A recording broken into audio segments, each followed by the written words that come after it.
तर नमस्कार मंडळी. आज नागपंचमी आणि आज नागपंचमीची तयारी चालू हा. चला तुमका दाखवतोय.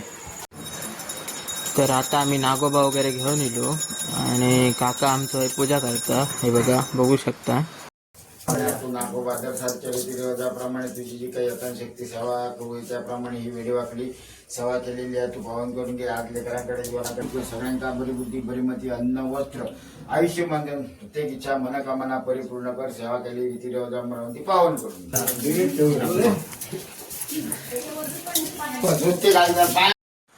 तर मंडळी आता आमच्याकडे गाराणा वगैरे घातला आणि उठवणे गावात हैसर अशी पद्धत आहे. तर आमच्या कुळघराकडे गाराणा सगळेजण जमा जातात.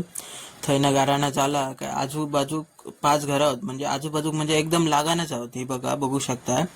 5ही घरांनी गाराणा घातला जातात. तांदूळ वगैरे देतात. गाराणा घातल्यानंतर ते नागोबावरती तांदूळ ठेवले जातं.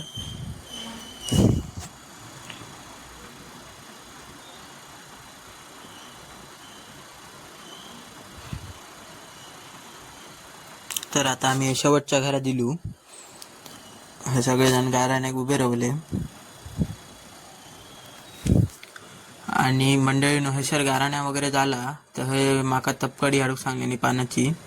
ते वरान दिलं. हे सगळेजण असे जमतात, गजाली वगैरे करतात, पान वगैरे खातात आणि घराक जाऊक निघतात आपल्या. तर मंडळी आता मी घराकडे येईल. पातोळे बनवायचं काम चालू आहे. ह्या बघा ह्याका खोबरा किसूकलाय त्यांनी आणि काकी हडे काय करता बोलता कितके खोबरा किसल्यान बघ. हे काय उसळीची तयारी.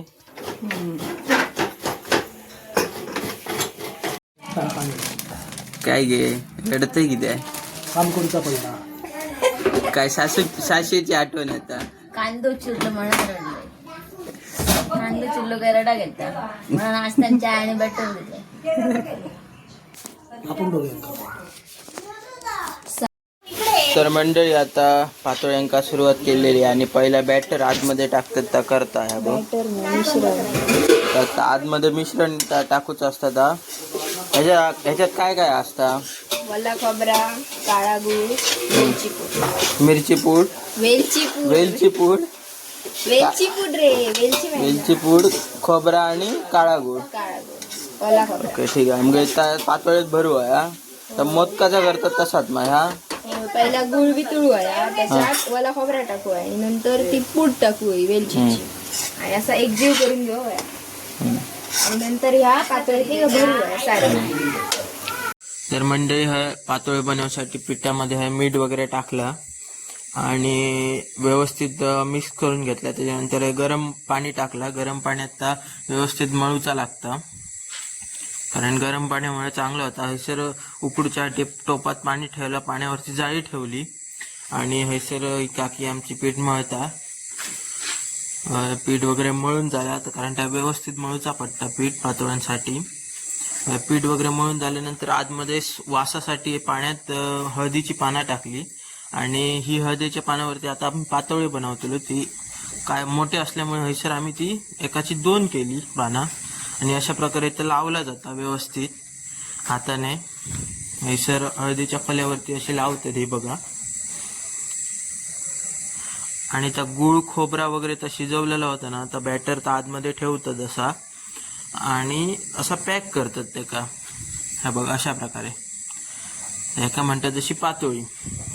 आणि ही पातोळी जी असतात ती आम्ही त्या मगाच्या जाळीवरती ठेवली. आता ते खालच्या वाफेन ती एकदम शिजन येतली आणि वरती पण पानं ठेवली पॅक होऊच्यासाठी व्यवस्थित.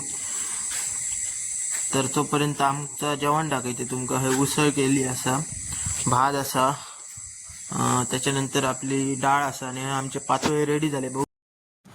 तर मंडळीनो मी आता बसले जेव. जर तुमका व्हिडिओ आवडलो तर नक्की लाईक करा.